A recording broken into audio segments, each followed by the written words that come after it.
দিনাজপুরের হিলিতে দিন দিন জনপ্রিয় হয়ে উঠছে ফ্রুট ব্যাগিং পদ্ধতিতে আম চাষ। এ পদ্ধতিতে ক্ষতিকর পোকামাকড় ও রোগবালাই দমনে বিষমুক্ত, নিরাপদ ও স্বাস্থ্যসম্মত উপায়ে আম উৎপাদন সম্ভব বলে জানান কৃষিবিদরা। হিলি রিপোর্টার হালিমাল রাজের পাঠানো তথ্য ও ছবি নিয়ে ডেস্ক রিপোর্ট।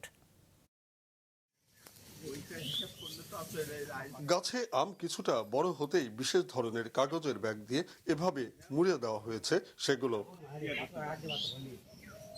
পোকামাকড়ের আক্রমণ থেকে আম রক্ষায় এভাবে ফ্রুট ব্যাগিং পদ্ধতি অনুসরণ করছেন দিনাজপুরের হিলির অনেক চাষি। শুরুতেই ব্যাগ কিনতে কিছুটা খরচ হলেও কীটনাশক খরচ কমে যায়, সামগ্রিকভাবে লাভবান হচ্ছেন দাবি কৃষকদের। এই আমটা সবচেয়ে নিরাপদ হয় এবং বিষ খরচটা কমে যায় এবং আমটাও খুব উন্নত মানের আমটা হয়।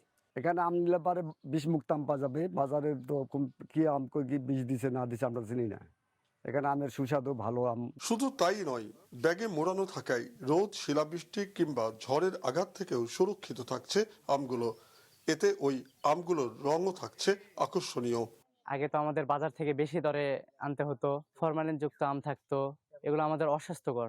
এখানে গ্রামে পাচ্ছি সুস্বাদু বিষমুক্ত আম। ব্যাজিং করার কারণে আম ভালো থাকবে, ভালো হবে, মানে কালার সুন্দর আসবে, মানে কালার নষ্ট হবে না, পোকামাকড় ধরবে না। আধুনিক ও শতভাগ পরিবেশ বান্ধব বিষমুক্ত নিরাপদ ফল উৎপাদনে ফ্রুট ব্যাগিং পদ্ধতির বিকল্প নেই বললেন কৃষি কর্মকর্তারা। যেটা হচ্ছে ফ্রুট ব্যাগিং পদ্ধতিতে আম উৎপাদন করলে যেমন সঠিক রং থাকে, ঠিক সঠিক আকার থাকে এবং সেটা আসলে ইউনিফর্ম সাইজের হয়, যেটা আসলে বাইরের যে রপ্তানির যে ক্রাইটেরিয়া সেগুলোকে আসলে মেনটেন করেই করা হয়।